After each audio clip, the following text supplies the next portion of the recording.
अरे आग लगे, ये भी कोई जिंदगी है। सुबह से चिल्लम चिल्ली पुकार सुन के मैं तो तंग आ गई हूँ। अरे वो भी क्या दिन थे जब मैं गांव में रहा करती थी। पहले बड़ी सुखी थी मैं। पहले मेरी जिंदगी क्या थी और अब क्या हो गई है। शहर में तो लोग भेड़ बकरी की तरह जीते हैं। जीने का असली मजा तो गांव में है। क्यों, क्या हुआ माँ जी? आज गांव की बहुत याद आ रही है आपको? अरे हाँ बहू, शहर का जीना भी कोई जीना है। लोगों की आधी जिंदगी तो सड़कों के ट्रैफिक में निकल जाती है और यहाँ रखा ही क्या है। एक बात कहूं, दिल्ली शहर अब पहले जैसा नहीं रहा। क्या माँ, जब देखो गांव के गुणगान गाती रहती हो। ठीक है, इस बार ना बच्चों के कॉलेज की छुट्टियों में हम सब गांव चलेंगे, ठीक है? हाँ, ये ठीक है। फिर कुछ दिनों के बाद सारा परिवार अपने गांव चला जाता है। अरे वाह, कितनी ताजी और साफ हवा है, कितनी शांति है यहाँ। चल बहू, अब बढ़िया सा खाना बना दे, मजे से आंगन में बैठ के खाएंगे।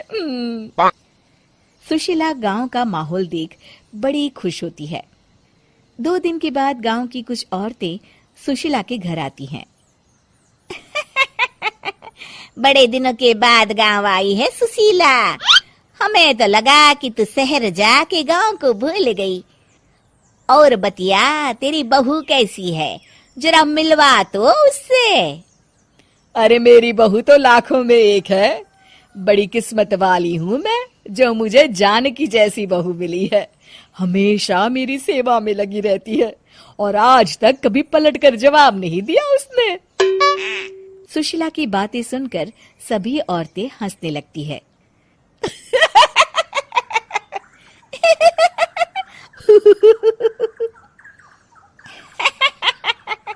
अरे कुछ भी बोले जा रही है। तबीयत तो ठीक है? तेरी बहू चांद से आई है क्या? क्यों बहनों, दुनिया की कोई भी बहू अच्छी होती है क्या? सब औरतें ममता की हाँ में हाँ मिलाती हैं। अरे मैं तो कहती हूँ दुनिया की हर बहू सास का खून चूसने वाली डायन होती है, डायन। मैं तो एक बिल में 1000 सांप के साथ रह सकती हूँ, लेकिन अपनी बहू के साथ नहीं रह सकती। हाँ, तूने सही कहा। मेरी बहू तो तेरी बहू से भी 2 कदम आगे है। सब औरतों की बातें सुनकर ममता मन ही मन बड़बड़ाती है। अरे ये गांव सुधर गया, लेकिन औरतें नहीं सुधरी। अगर थोड़ी देर और इनकी बेवकूफी भरी बातें सुनूंगी तो मैं सच में पागल हो जाऊंगी। फिर सुशीला उन औरतों को घर से दफा कर देती है और राहत की सांस लेती है। अरे बहू, जरा बाम लाके मेरे सर पर तो लगा दे। उन औरतों की फालतू बातें सुनकर मेरा सर चकरा गया है। इस गांव की औरतों का तो भगवान ही मालिक है। फिर अगले दिन सुशीला की सास उससे कहती है, अरे बहू, तू यहाँ क्या आराम फरमाने आई है? आखिर ये तेरा ससुराल है। चल चल, घर के कामों में हाथ बटा। शहर में कुछ काम धाम तो करती नहीं है। जरा अपने आप को तो देख, कितनी मोटी हो गई है। सारा दिन घर का काम करने के बाद शाम को सुशीला, हाय मेरी कमर, हाय मेरे पैरों ने तो जवाब दे दिया। आज तो मुझसे मक्खी भी न मारी जाएगी। अरे बहू, जरा आकर मेरे हाथ पैर तो दबा दे। जी माँ जी, अभी आती हूँ। तभी सुशीला की सास जानकी को रोकते हुए कहती है, अरे रुक जा बहू, एक दिन काम करके इसको इसकी नानी याद आ गई। हम लोग तो रोज इतना काम करते हैं, कोई जरूरत नहीं इसके हाथ पैर दबाने की। सुबह तक सब ठीक हो जाएगा। सुशीला अपनी सास की बातें सुनकर हैरान रह जाती है। इस तरह धीरे धीरे गांव आने के बाद सुशीला की परेशानी शुरू हो जाती है। फिर एक दिन अरे आज तो मैं कपिल शर्मा देखूंगी क्योंकि आज संडे है। सुशीला जैसे ही टीवी ऑन करती है तभी बिजली कट जाती है। अरे सत्यानाश, इस बिजली को भी अभी जाना था। इतने दिनों से मैं टीवी सीरियल देख नहीं पाई।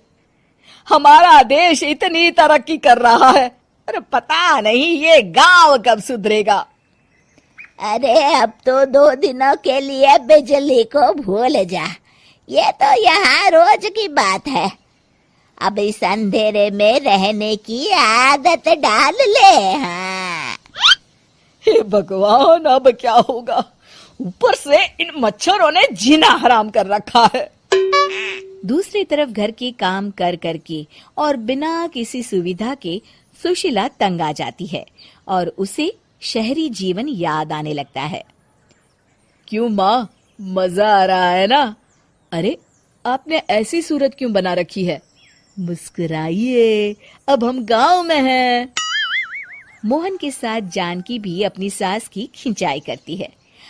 हाँ हाँ माँ जी, आप ही तो यहाँ की बड़ी तारीफ कर रही थी।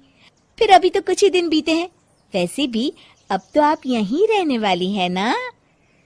अरे नहीं नहीं बहू, मैं एक दिन और यहाँ रुकी तो मर जाऊंगी। मुझे शहर ले चलो। क्या दिन थे, कितनी सुखी थी मैं वहां। ठीक है माँ, हम कल ही वापस शहर चले जाएंगे। इस तरह सुशीला शहर आ जाती है और फिर कभी दोबारा गांव जाने की जिद नहीं करती। उम्मीद है कि आपको हमारी ये कहानी पसंद आई होगी। कृपया हमारे चैनल को सब्सक्राइब करें और सभी अपडेट्स के लिए बेल आइकन जरूर क्लिक करें। और हाँ, वीडियो लाइक और शेयर करना मत भूलिएगा। Bye bye.